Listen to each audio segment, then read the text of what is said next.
BJP के राष्ट्रीय अध्यक्ष जेपी नड्डा ने बंगाल की सीएम ममता बनर्जी पर जमकर हमला बोला और दूसरे परिवर्तन यात्रा की शुरुआत की।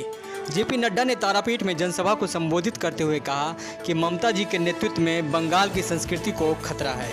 जो बंगाल विकास और दृष्टि और दिशा के रूप में जाना जाता था, उस बंगाल के विकास को रोकने का काम, बाहरी और भीतरी की बात कहने, लोगों के शोषण करने का काम ममता जी के सरकार ने किया है। परिवर्तन बंगाल की वास्तविक संस्कृति जीवित होनी चाहिए।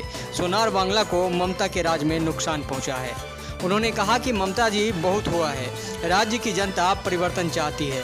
ममता जी नहीं चाहती हैं कि बंगाल का विकास हो। कभी पीएम आते हैं, कभी गृह मंत्री आते हैं। प्रधानमंत्री के नेतृत्व में बंगाल का विकास होगा। हम खाली हाथ नहीं आते हैं, प्रोजेक्ट लेकर आते हैं। आज पीएम आते हैं तो 4700 करोड़ रुपए का पीएम प्रोजेक्ट लेकर आएँ। पीएम क्यों नहीं आएंगे, बार बार आएंगे और बंगाल का विकास करेंगे। ममता जी को ना तो माटी की चिंता है और ना ही मानुष की चिंता है, उन्हें केवल तानाशाही की चिंता है। जेपी नड्डा ने कहा कि भाइपों ने बंगाल की संस्कृति को कलंकित किया है। ये बिगड़ैल बेटे हैं। यदि उन्हें हमला बोलना था कि शुभेंदु अधिकारी पर बोलते, लेकिन उनके पिताजी के खिलाफ जिस तरह की भाषा का इस्तेमाल किया, वह उसे 5 किलोमीटर तक नहीं बोल सकते। क्या यही बंगाल की संस्कृति है? बंगाल की कानून व्यवस्था का यही हाल है। लोगों को हेल्थ कवरेज नहीं मिला। बीजेपी की सरकार लाइए, आयुष्मान भारत आपको मिलेगा। जेपी नड्डा ने कहा कि बंगाल की धरती पर परिवर्तन यात्रा के दूसरे चरण की शुरुआत करने आया हूँ। स्वामी विवेकानंद, गुरुदेव रविन्द्रनाथ टैगोर, अरविंद घोष और डॉक्टर श्यामा प्रसाद मुखर्जी की धरती को शीश झुकाता हूँ।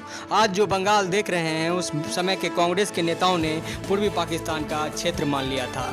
डॉक्टर श्यामा प्रसाद मुखर्जी ने बंगाल को बचाया था। बंगाल की संस्कृति और देश की रक्षा के लिए तत्पर रहे थे और अपना बलिदान दिया था।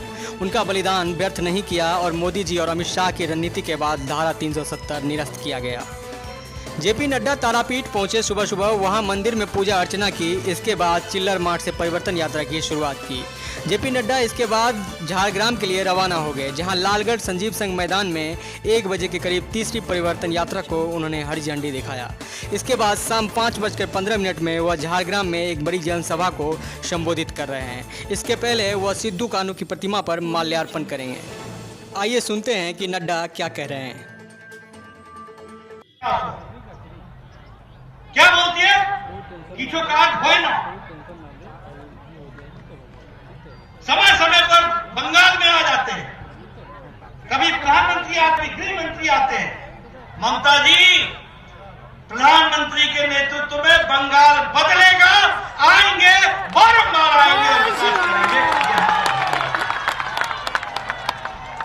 खाली हाथ नहीं आते, प्रोजेक्ट लेके आते हैं। ये ममता जी को न मां की इज्जत है, न माटी से प्यार है और न ही मानुष की चिंता है। इस बात को हमको समझना चाहिए।